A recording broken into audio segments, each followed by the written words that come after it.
if you see a lost cat or dog, it's dirty, underfed, maybe even injured walking down the street, I believe for a lot of people the natural response is that you feel for the dog or cat. Your heart goes out to them at the very least, and in most cases you try and help them. You give them food, you acknowledge them with compassion and concern, or you even take them home and try to make sure they find a good home. However, in my personal experience within the US, I rarely, if ever, see the same response in the exact same scenario if the poor, wayward, lost soul with no home is human. That's right, humans, the apex predators, great thinkers of the modern world and most sympathetic and intellectual creatures today, will turn their back on their own in the same situation as a dog or cat, which we fight hard for rights to be considered equal to us. I mean, if this is a statement that seems outrageous, then ask yourself, how many times have you seen a guy with scruffy or somewhat clean clothes holding a sign on the side of the road asking for money and just ignore them, actively trying to appear concentrated on the road and not their abject and stark misery in front of you? Now, I think if we're all honest with ourselves, we can answer that question with at least once this has happened. And if we're completely honest, we would all agree more than once. Homelessness in the US has stigma surrounding it and its causes. But if we take a frankly broad look at this issue globally, a lot of those misconceptions not only become false, but the reality of the causes of homelessness and its challenges become a dire cause for concern. Homelessness is not a matter of will or laziness, it is a disease, one of mind, body, and spirit. It is a condition that very well could be temporary if we could all share the same empathy we feel for our furry friends and took the same, if not more, action on. So, what is homelessness as defined by, say, the World Health Organization? The World for Economic Co-Cooperation and Development defines homelessness as found in their proposal on better data and policies to fight homelessness.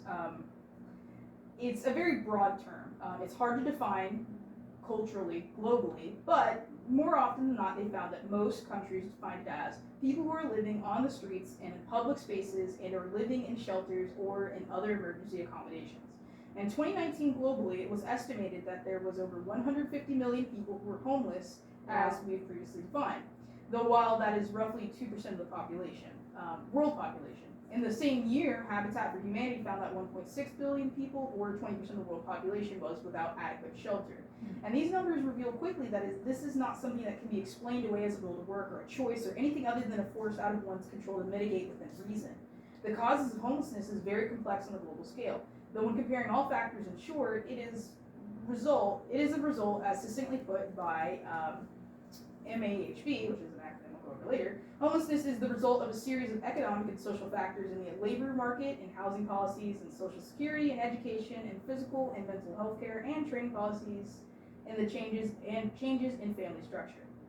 When looking in depth at these factors, poverty is one that comes as a primary cause, but there are other causes that aren't as commonly associated with the direct result of homelessness, such as reductions in housing allowances, rising housing costs, and increased migration to areas with already small housing markets.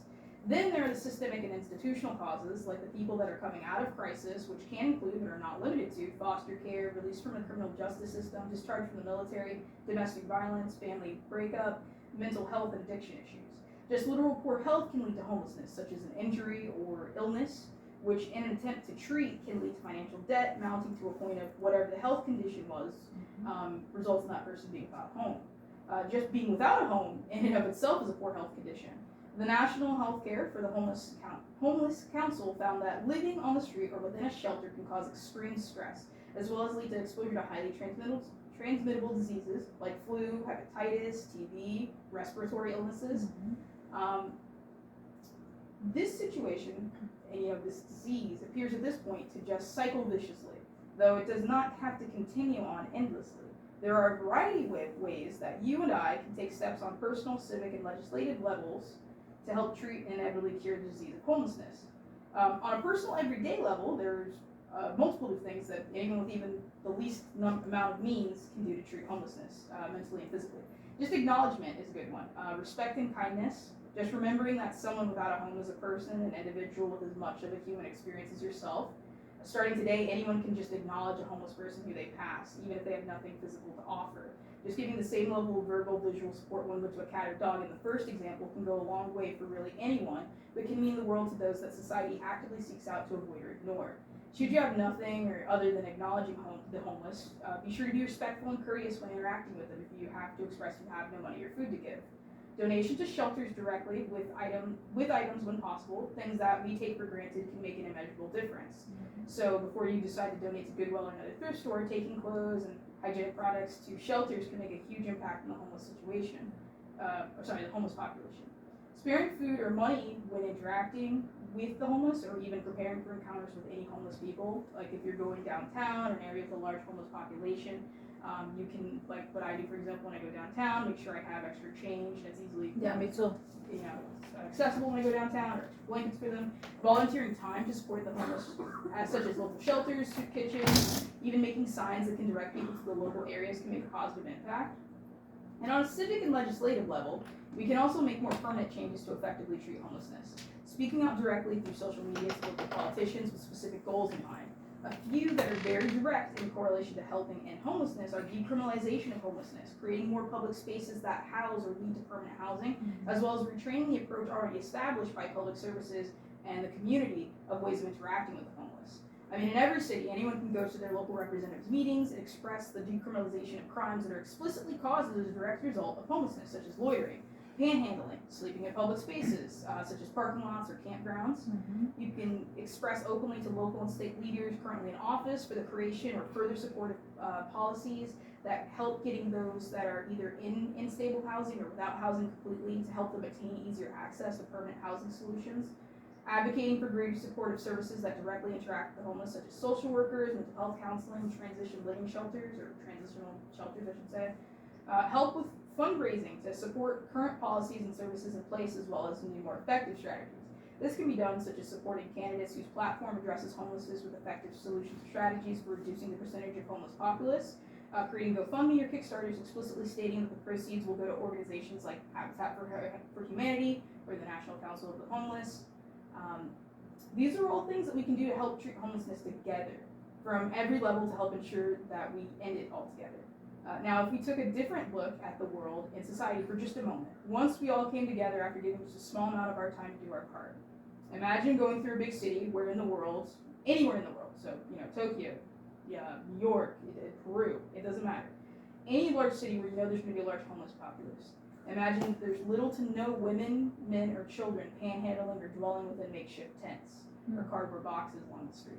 Or imagine seeing on the news statistics that for this year, or that year, whichever year you're viewing the news, that the number of youth homeless declined rapidly due to the policies you helped put in place. Or that you go into the local soup kitchen to give an hour of your week, and a majority of the familiar faces you see are not there, which you find out are due to them getting into stable housing and are able to support themselves. There's something every one of us can do to make this a reality, no matter how small or how little time we have in a day, week, month, or year. Any time, energy, and effort spent towards helping treat homelessness can have an immeasurable impact on someone's life for the better.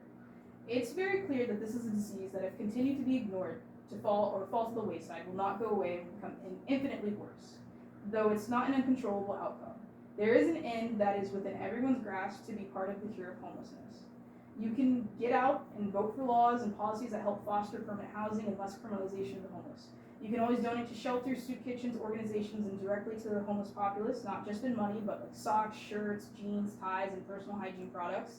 You can even donate your time in a compassionate act of volunteer work at the same shelters, soup kitchens, and with organizations such as Habitat for Humanity.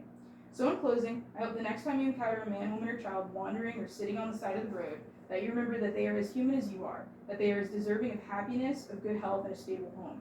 And in recalling this, I hope you, even in the most minute way, know that you can be a part of the positive impact in helping them achieve these things. Yes, very true.